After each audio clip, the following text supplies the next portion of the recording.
আমরা কমপ্লেন জমা করেছি। যারা আমাদের কর্মীদের উপর আক্রমণ করেছে, প্রোগ্রাম করতে দেয়নি, তাদের বিরুদ্ধে ব্যবস্থা গ্রহণ করবে।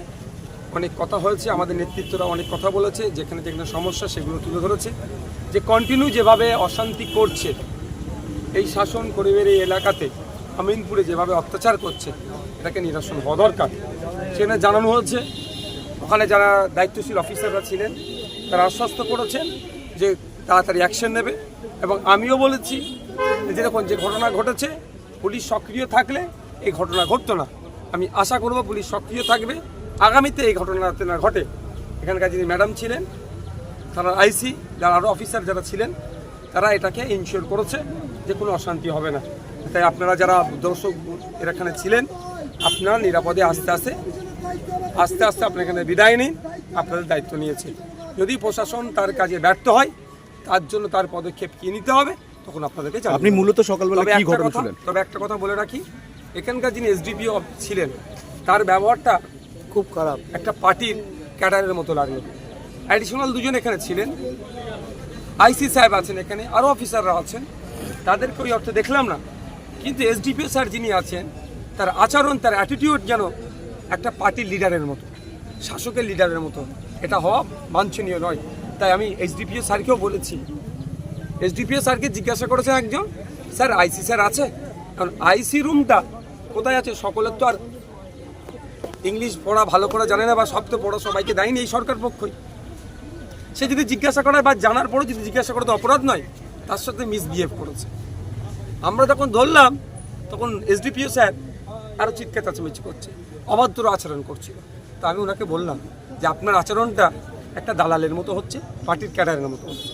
কিন্তু বাকি যে অফিসাররা আছেন যথেষ্ট তারা সহনশীলতার সাথে কথা বলেছেন, আমরাও তাদের সাথে ভদ্র আচরণ করেছি। তবে এসডিও স্যারের সাথে আমরা অভদ্র আচরণ করিনি। উনি আমাদের সাথে খারাপ আচরণ করলো, ভাষার খারাপ ব্যবহার করলো। আমরা শুধু এটুকুই বলেছি যে আপনার আচরণটা দালালের মতো হচ্ছে। মূলত কি অভিযোগ করলেন? হ্যাঁ, অভিযোগ করা হয়েছে। একাধিক ঘটনা ঘটেছে, কালকের গত রাত থেকে ঘটনা ঘটেছে, সমস্ত বিষয় নিয়ে করেছি। আমরা চাই শান্তিপূর্ণ ভোট শাসনে হোক, আমরা চাই শাসনের মানুষ শান্তিতে থাকুক। কেন মারামারি হানাহানি হবে? আর এই শান্তিতে রাখার দায়িত্ব যাদের প্রশাসনের, তাদের কাছে জানিয়ে গেলাম, তারা দায়িত্ব নিয়েছে, শাসনের মানুষ শান্তিতে থাকবে, কোনো অশান্তি হতে দেবে না। তৃণমূলের পক্ষ থেকে অভিযোগ করা হচ্ছে আমিনপুর খড়িবাড়ি বিস্তীর্ণ এলাকায় এই ঘটনার পর থেকে আইএসএফ এর পক্ষ থেকে ওদের পার্টি অফিসগুলো ভাঙচুর করা হয়েছে। যদি এই ধরনের ঘটনা ঘটে থাকে, কোনো প্রশাসন আছে ব্যবস্থা গ্রহণ করবে। তবে আমি ভুলে যাচ্ছি না, ভাঙড়ে 6 লেনে আমাদের কর্মীদের উপর আক্রমণ করেছিল, যখন প্রশাসন আসলো ওই অদূরই একটা পার্টি অফিস ওরাই আগুন লাগিয়ে দিয়েছিল। এখানে আমাদের প্রোগ্রাম করতে দিল না। আমাদের ক্ষমতাটা কতটুকু? যদি আমাদের ক্ষমতা থাকতো তো আমরা তাহলে আমিনপুর বাজারে প্রোগ্রাম করতে পারতাম, কাজকলে প্রোগ্রাম করতে পারতাম। যাদের ক্ষমতা নাই কাজকলে আমিনপুরে প্রোগ্রাম করা, তারা নাকি পার্টি অফিসে আবার ভাঙবে। এ তো পুরাতন থিওরি তৃণমূলে। নিজেদের পার্টি অফিস ভাঙবে, নিজেদের মেয়ের কাপড় ছিঁড়বে, ছিঁড়ে কোনো জায়গায় শ্লীলতাহানির কেস দেবে, কোনো জায়গায় পার্টি অফিস ভাঙার কেস দেবে। এটা পুরাতন থিওরি। এই পাবলিক আর খাবে না, প্রশাসন বুঝতে পারে। 2021 সালে আপনাদের বিরাট প্রার্থী কুতুবুদ্দিন ফাতের উপরে যেভাবে আক্রমণ হয়েছিল এই শাসন, ঠিক একই ধরনের সেই চলছে। তাহলে কি শাসনই থাকলো? শাসনকে, শাসকের কিছু লোকজন এরকম রাখতে চেয়েছে বলে হচ্ছে। আমরা চাই শান্তিপূর্ণ শাসন থাকুক। যারা সিপিএমের বিরুদ্ধে অভিযোগ তুলছে, তারা যে ক্ষমতায়, তারা আজকে মানুষের ভোটাধিকার প্রয়োগ করছেন, এই একই চলছে।